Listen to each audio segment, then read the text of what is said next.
Bonjour à toutes et à tous, j'espère que vous allez bien. Aujourd'hui, on va apprendre à modéliser cette corde et l'animer en 3D sur Blender. C'est parti.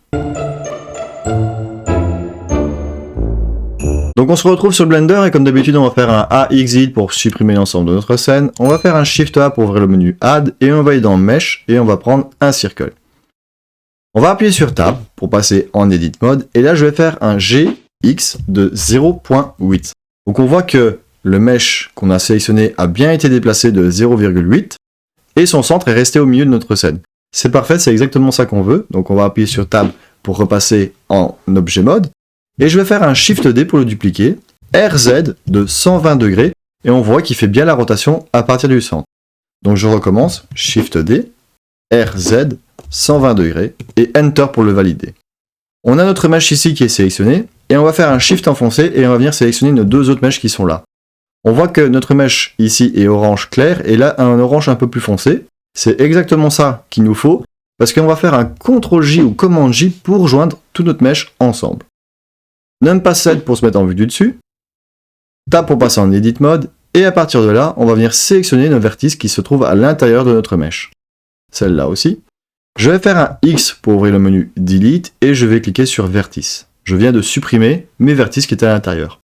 Alors on voit que nos éléments ici ne sont pas fermés, donc il est ouvert. Donc je vais faire un M pour ouvrir le menu Merge, et je vais faire Add Center. Comme ça, je fusionne mes deux points en un seul point qui est centré ici.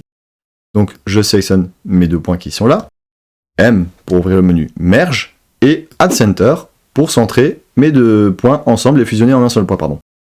Je recommence, M, Add Center, et je n'ai plus qu'un point. Je vais appuyer sur A pour tout sélectionner, et je vais faire un E, Z, pour extruder sur l'axe Z, de 3. À partir de là, je vais prendre l'outil Loop Cut, qui est juste ici. Je vais rajouter un edge ici au milieu. On va aller dans le menu qui apparaît juste ici en dessous. Et dans le nombre de cuts, on va en rajouter 5. Je vais reprendre mon Select Box. Tab pour repasser en objet mode. Et à partir de là, je vais faire une torsion de mon mesh. Donc je vais ajouter un modifieur qui va être le Simple Deform en mode twist, c'est ça qu'on veut. L'angle, on va faire un 120 degrés. Et on ne le veut pas sur l'axe X, on veut sur l'axe Z. Comme ça, on a bien notre torsion de notre mesh qui se fait, de 120 degrés. À partir de là, on va rajouter un arrêt. Alors, on ne le veut pas en X, donc là, on va mettre à 0. Mais en Z. Donc là, on vient rajouter un mesh exactement le même par-dessus. Donc on peut en rajouter tant qu'on veut. Là, j'en ai rajouté 4. Je vais faire un CTRL 1 ou Command 1 pour faire une subdivision de surface. Donc on voit qu'ici, on obtient une bavure quand on fait une subdivision de surface, parce qu'il y a une superposition de vertices. Et pour régler le problème de ça, il suffit juste de cocher Merge. Comme ça, on vient de fusionner la superposition des points qui étaient ici. Et pour terminer, je fais un clic droit, Shade Smooth pour venir lisser mon mesh complètement. Maintenant que nous avons notre mesh, nous allons nous attaquer à l'animation de cette corde. Pour animer la corde, on va faire un Shift A, on va aller chercher une curve qui va être un path. On va faire un RY de moins 90 degrés. On va zoomer sur notre path qui est juste ici. On va appuyer sur Tab pour passer en Edit Mode et on va sélectionner notre vertice qui se trouve ici là en bas. Je vais faire un Shift S pour ouvrir le menu Snap et on va faire que notre curseur qui est ici là se retrouve sur celui qu'on a sélectionné. Donc ça c'est le 3D cursor, donc on a le cursor, tout select. Donc hop, notre curseur qui était là se retrouve à notre sélection. Je réappuie sur Tab pour repasser en objet mode. Et je veux que le centre qui est là aille ici en bas. Donc je vais faire un clic droit, je vais faire un Set Origin, pour dire que l'origine de mon centre se trouve sur le 3D cursor. Donc là, on a bien notre 3D cursor qui apparaît là maintenant. On va faire un Shift S, on va remettre le curseur tout de Origin. Toujours en étant en objet mode, on a notre path qui est sélectionné, on va faire un Shift S et on va faire la sélection tout de cursor. Donc je vais mettre Z Wireframe, on obtient bien notre path au centre et qui monte vers le haut, donc c'est ça qu'on veut. On va retourner sur notre corde, Z pour se remettre en vue solide, et dans le arrêt qui est juste ici, je vais sélectionner ma curve. Alors, là, on va sélectionner la curve qu'on a besoin qui est juste ici. Si je vais sur ma curve, wireframe, tape pour passer en edit mode, que je sélectionne ma vertice qui est là, et que je fais un G pour me déplacer, on voit qu'il vient de rajouter de la matière ici au-dessus. Donc G, il est bien en train de rajouter de la matière en fonction de ma curve, sauf qu'il ne suit pas la courbe que je lui donne. Donc je réappuie sur Tab pour repasser en objet mode, Z en mode solide, je sélectionne ma corde, et on va rajouter un autre modifieur qui va être la curve. On va lui dire que la curve, on veut qu'elle suive celle-là, et par défaut, elle suit bien maintenant notre path. Donc je reprends ma curve, Z pour me remettre en wireframe, Tab pour passer en edit mode, je viens sélectionner mes éléments. On voit qu'on déforme bien notre corde et qu'elle suit la curve. On va faire ici, hop, clic droit, subdivision surface pour ajouter un point. Je vais faire un G pour exagérer.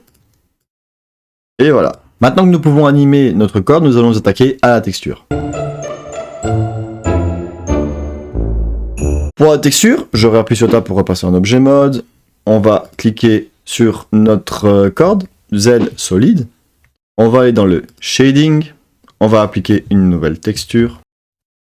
Je vais faire un Shift A pour ouvrir le menu Add et on va aller chercher une image texture qu'on relie la couleur à la base color. On va aller chercher l'image de référence. Et on va faire un Shift A. On va aller chercher un texture coordinate. Donc on va relier ça au vecteur de l'objet. Donc on a bien notre corde qui apparaît ici. On va faire un Shift A, on va aller chercher un mapping, comme ceci. Sur l'axe des Z, on va faire un 45 degrés. Hop, je vais décaler tout ça. Alors, dans le base color de notre image, on va pas le laisser en mode flat, on va le mettre en mode box. Et dans le mode box, on obtient ce petit onglet là qui s'appelle blend. Le blend permet de rajouter un peu de flou au niveau de notre corde, enfin de la texture, pardon. Donc je vais le pousser à fond, comme ça quand je vais faire mon rendu, j'aurai un léger flou et il n'y aura pas de superposition, ça va fusionner tout, ça va bien faire le taf. Une fois que j'ai fait ça, je vais faire un Shift A, je vais reprendre une image texture, je relie le vecteur du mapping à mon image texture qui est là, pour avoir les mêmes coordonnées que celle qui est au-dessus. Sauf que là, je vais aller chercher, c'est la normale, que je vais relier la couleur à la normale, donc on verra pas un gros changement. On va faire un Shift A et on va aller chercher un bump. On ne le veut pas à la normale, mais à la 8, donc là le résultat qu'on va obtenir, voilà ce qu'on obtient. Et ce qu'on va faire, c'est qu'on va venir diminuer sa force, on va mettre à 0.5, c'est largement suffisant. Pareil que pour au-dessus, on est en mode box et là en mode flat, donc ça va pas le faire du tout. On va se mettre en box pour avoir le même résultat qu'au-dessus. Et le blend, on va le pousser à fond pour ne pas avoir de problème au niveau de notre texture. Donc voilà, je viens de terminer notre corde et l'animation de la corde. J'espère que la vidéo vous aura plu. N'hésitez pas à me dire ce que vous en pensez en commentaire. Comme d'habitude, je vous mettrai le lien de téléchargement en commentaire. Et je vous dis à la prochaine. Ciao.